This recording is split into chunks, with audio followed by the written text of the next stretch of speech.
میر صادق کے قبیلے سے تعلق رکھنے والے یہی الیکٹیبلز ہے کہ انگریز کے جانے کے بعد وہ ہمارے کندھوں پر اسی طرح مسلط رہے، تو کیسے اس سے ہم نجات پائیں گے؟ اس کا ایک ہی حل ہے اور وہ متناسب نمائندگی ہے کہ لوگ پارٹی منشور کو اور جس پارٹی کو جتنا فیصد ووٹ مل جائے اسی مناسبت سے، اس تعداد کے مناسبت سے اس کو ممبران اسمبلی میں لانے کی اجازت ہوگی۔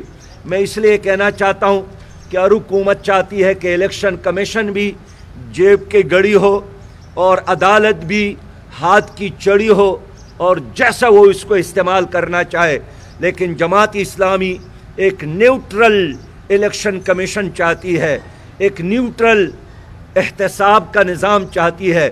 جماعت اسلامی عدالتی نظام کو بھی ٹھیک کرنا چاہتی ہے اور نیوٹرل بنانا چاہتی ہے۔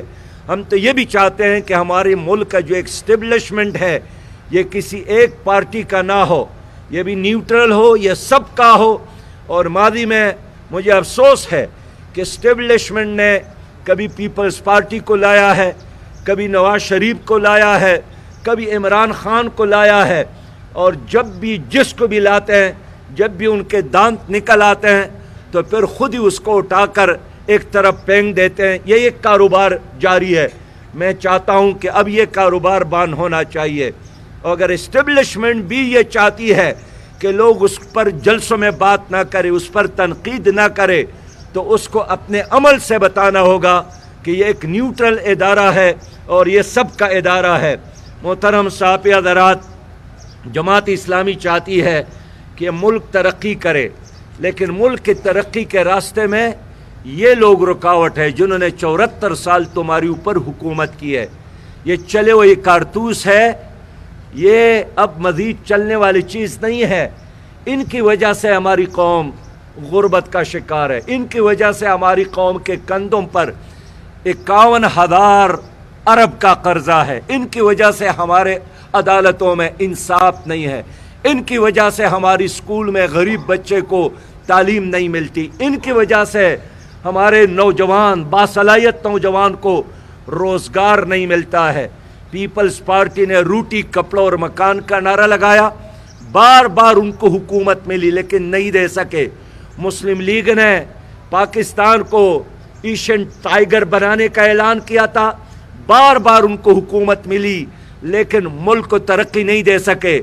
پی ٹی آئی نے تبدیلی کا نعرہ لگایا لیکن کوئی چیز تبدیل نہیں کر سکے، اور اب مرکز میں خود استعفیٰ دے کر حکومت ان لوگوں کے حوالے کی جن سے نجات کے لیے لوگوں نے ان کو ووٹ دیا تھا۔ میں اس لیے کہنا چاہتا ہوں کہ اس ملک میں حقیقی تبدیلی صرف جماعت اسلامی لا سکتی ہے، جو ایک منظم جماعت، ایک اسلامی جمہوری اور ترقی پسند جماعت ہے۔ الحمدللہ ہم قوم کے سامنے ہیں، ہم نے ہر مشکل مرحلے میں قوم کا ساتھ دیا، قوم کی خدمت کی ہے۔ کسی نیب کے دفتر میں میرے کسی لیڈر کا نام نہیں ہے، کسی قرضہ خوروں میں ہماری کسی کارکن کا نام نہیں ہے، اور جہاں بھی ہمیں اختیارات ملے ہیں وہ خیبر پختونخوا میں ہو یا کراچی میں میئر کی صورت میں ہو، الحمدللہ ہم نے ڈیلیور کیا ہے۔ اس لیے ہم سمجھتے ہیں کہ ملک میں شفاف الیکشن ہو اور اس سے پہلے کنسنسس کے ساتھ تمام سٹیک ہولڈرز کے مرضی اور مشورے کے ساتھ اس ملک میں الیکشن ریفارمز ہو۔ میں یہ بھی اپیل کرنا چاہتا ہوں کہ سیاست ڈائیلاگ کا نام ہے، سیاست دلیل کی بنیاد پر ایک دوسرے کو قائل کا نام ہے، لیکن آج کل جس طرح سوشل میڈیا میں اور جلسوں میں سیاسی لیڈر، سیاسی ورکر ایک دوسرے کو گالیاں دیتے ہیں، یہ اسلامی کلچر بھی نہیں ہے اور یہ ہمارے ملک کا جمہوری کلچر بھی نہیں ہے۔ اگر دلیل موجود ہے پھر گالی کی ضرورت نہیں ہے۔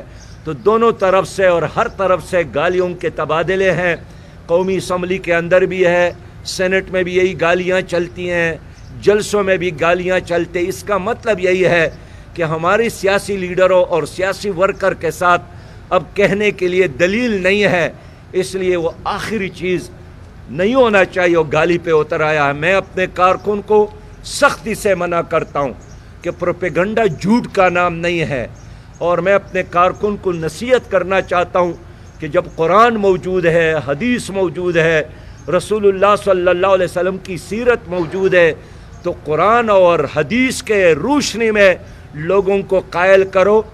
کبھی بھی دوسروں سے متاثر ہو کر گالی کا جواب گالی سے دینے کی کوشش نہ کرے. لیکن تمام سیاسی ورکر سے میں اپیل کرتا ہوں، تمام سیاسی ورکر سے، ہم بھائی ہیں، ہمارا اللہ ایک ہے، ہمارے رسول ایک ہے، ہمارا کعبہ ایک ہے، ہمارا قرآن ایک ہے، ہمارا ملک ایک ہے. اس لیے ہم نے اس ملک کو خانہ جنگی کی طرف نہیں لے جانا ہے. ہم سب نے مل کر اس کشتی کو ساحل تک پہنچانا ہے. خوب سے خوب تر کی تلاش میں ہم سب نکلے ہیں. اس لیے میں سمجھتا ہوں ہمیں اس کلچر کو تبدیل کرنے کی ضرورت ہے، اور جس سیاست کی بنیاد نبی مہربان صلی اللہ علیہ وسلم نے رکھی ہے، ہمیں سیاست نبوی کی طرف چلنا ہے. انگریز کی سیاست اور لارڈ میکالے کی سیاست اور میکاولی کی سیاست، اس سیاست سے اسی طرح پناہ مانگنا چاہیے جس طرح ہم شیطان سے رمضان کے مہینے میں پناہ مانگتے ہیں. میں ایک بار پھر تمام صحافی بھائیوں کا شکریہ ادا کرتا ہوں. وآخر دعوانا الحمدللہ رب العالمین.